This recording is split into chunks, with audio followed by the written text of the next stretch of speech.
welcome to our next video on our communication module.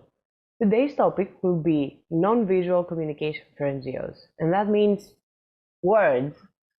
So the question here is, if only words existed, how would I promote and communicate what my organization is about? The answer seems easy and intuitive, right? But remember, branding is how we shape every corner of our existence, offline and offline, as an organization. So we need to also consider how we shape our words to fit our purpose and communicate properly with our target groups. Before you start writing or talking, you have to find your tone. Take some time to write down 3 words that you would want your persona to use when characterizing your written text, or as we call them, copies. For example, in RES, we like our copies to be fresh, personable, but also professional. So we have rules in copywriting that ensure this. We use emojis, we write from the heart, but we try to also give concrete and clear information, like dates, deadlines, and expectations. A good nice next step for you would be to visit accounts with copies that you really like, but they don't have to be just fellow organizations, but also influencers, schools, teams, NGOs, anyone that you really like the way they write or talk. Search for the elements that really pull you in. Maybe it's their use of emojis, or the structure within the copy, or their thorough explanations. Write down all of these elements and see how you can use them to advance your own brand. There are a few basic principles for when you write your content. 1. People don't like to be sold stuff. They like to be offered stuff. If readers perceive that you are trying to sell them something, they are automatically turned off because they feel like you are in need of them and they lose their loyalty to you. It's best to focus on what you can offer them rather than what can you sell them, because in offering they really consider the opportunity, and in this scenario they see you as equals.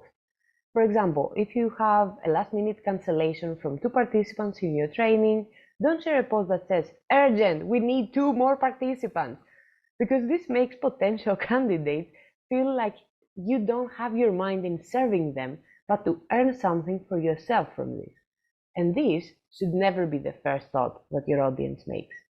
It's best to rephrase it on how they can gain from this, like 2 spots available in this amazing training where blah blah, and then explain the benefits that the participants will gain through the training.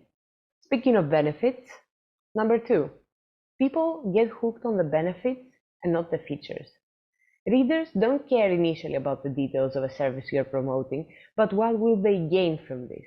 And if they care about the benefits, then they will care about the details, like dates, place, deadlines, all of this stuff. So make sure you promote your services with the benefits having a central position in your copy. For example, when we are promoting a volunteering opportunity in RES through European Solidarity Corps, right after the name of the project and how many months it will last, we put something as a hook to grab the attention of the reader reading this opportunity, like taking care of horses in rural France, develop your facilitation skills, or work with refugee children using arts and crafts. And below, we like to really explain the potential candidates, what they can get out of it. And we even go so far as to add a personal note at the end, explaining why we recommend this opportunity in specific. However, you have to stay close to the truth. Don't promote big or unattainable benefits to the reader. Number 3, people get hooked on emotions. They say that when we decide to do something, act or react, we decide to do it with our heart and our feelings first, but this is not 100% true. We know from studies that this doesn't happen because we choose emotionally, but because we choose subconsciously, based on a deep empirical processing happening within our mind that follows a logic of its own. And then the subconscious communicates to the conscious via emotions. This shows a very powerful link that we can use. As you might imagine, we want as NGOs to promote experiences that lead to positive change, that comes along with positive feelings. Examples of these could be connection with others, the feeling that our actions have a good impact in the world, getting over a personal block, and others. So it's good to consider, what is the good feeling that we want our target group to stay with? And then frame the language accordingly. Number 4, start with a bang. We have a super short attention span. And with our current use of the internet, it's getting even shorter. So you have to grab the attention of your readers immediately. This is why in RES we use brackets for the titles of our posts, so we can draw the attention to the type of content directly. But also we frame our title with a universal, not in crowd language that we can use to address everyone. Because remember Dimitra, she doesn't know much about non-formal education, so it wouldn't make sense to use in-crowd language like youth exchange.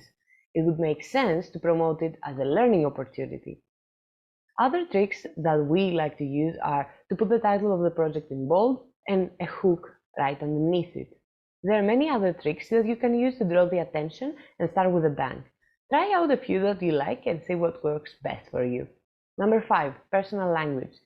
Your reader doesn't want to see you as you going out on the balcony announcing the news to the crowd like a Roman emperor, even if it feels like it sometimes. Your reader wants to feel closer to you, the real people behind the content.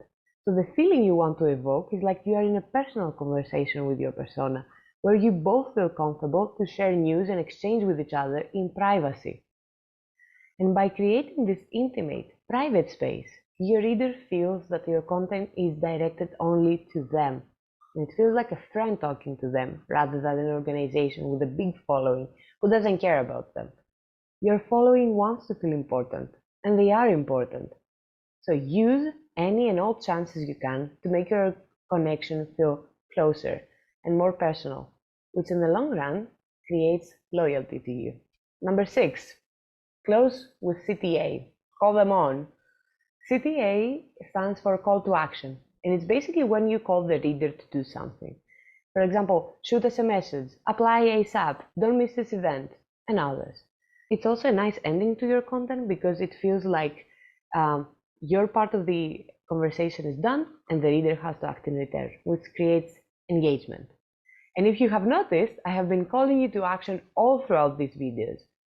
At the end, I always challenge you to do something or to ponder a question or something like that. So call to actions have many different forms, and you can choose the one that best fits your content. At the end of the day, though, your copywriting should be consistent, both across one single entry and across all entries. 2, be clever and original, so it stands out. Readable, interesting, aesthetic, and also attractive to your audience, to your target group, your persona, not to everyone. So we want to leave you with 3 small tips that have really helped us create a strong branding strategy through copywriting. 1, show your mission and your values. Words can reflect the values of our brand in subtle but very significant ways. And values are a very strong point of connection within the organization and the target group.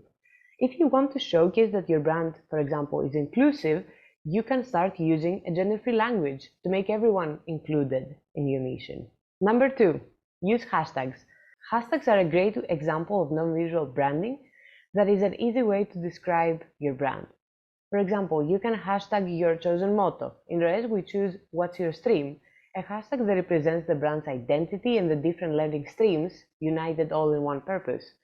Using hashtags is also a great way to categorize your content, expand the following, all at the same time. And number 3, use brand storytelling. How did your team meet? What is your purpose, your vision? Can you think of a story that best describes your identity in your brand?